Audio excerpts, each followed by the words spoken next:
So Maslow did this stuff. You just nod if you've seen Maslow's hierarchy of needs. Yeah. So this is like self-actualization. That's, you know, only a few people get there. Yeah. Nelson Mandela, Brendan McCullum, people like that.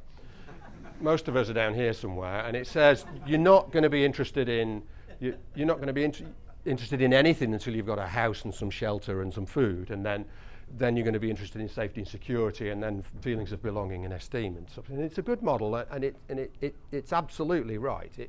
It's true, and I'm sure an awful lot of people went zooming down Maslow's hierarchy of needs in the earthquake, and you'll know how that feels. It scared the shit out of everybody, and that's what that feels like. We've put this in terms of that applied to business, because I think it's a good comparator. So we've said that you need to have the basic needs and remove distractions before you can have effective communication. You have to have that before you can have team working of any kind.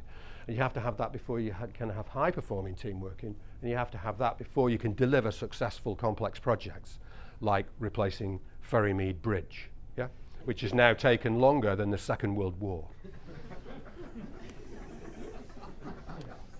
So where do these things fit? Yeah, these things fit down here.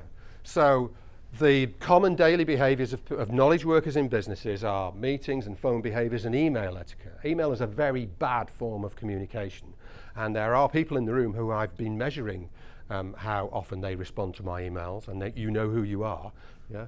And I'm scoring whether you do reply or don't, yeah. See, I didn't look at anybody then, but they absolutely know who they are, yeah. Something's burning back here somewhere. And what I'm saying is, until you have effective meetings, phone behaviours and email, you can't have team working, you can't have high-performing team working, and you won't finish that bloody bridge, yeah? So running effective meetings is very easy, yeah, compared to delivering a complex project or rebuilding a city.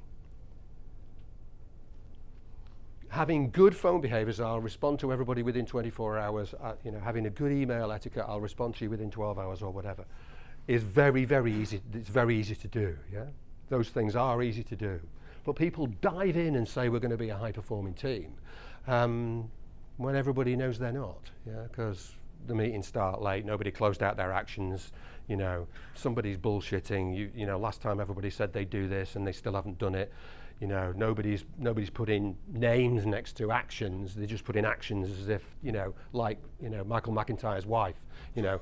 So we're leaving the work next to the fridge, yeah, rather than putting it in, yeah. This is Ryan Olson's performance equation, and it's brilliant. And it says that performance equals ability plus motivation minus obstacles. And he says that the first thing you need to do if you want to get better at anything is remove the obstacles, because it's the obstacles that are stopping people doing things. And there are some organisations out there, particularly local government and governmental organisations, where there are so many obstacles that the people are so frustrated that they can't do anything that sabotage kind of, you know, kicks in. And if we had time, I could give you 10 good examples of sabotage caused by mostly governmental and local governmental people in those kinds of organisations. They put rule upon rule upon rule upon rule upon rule, and you can't do anything without, you know, you can't achieve anything. Very frustrating. So, quickly, the obstacles are normally something to do with meetings and email, because that's what most knowledge workers are kind of getting involved in. And that thing there is too busy. It's used as a badge of honour. People go, I'm too busy. It's used as I'm expected to say I'm too busy. If I don't say I'm too busy, somebody will give me more work to do. You know, it's that kind of thing. And when people say I'm too busy, I always receive that as I'm disorganised. Okay.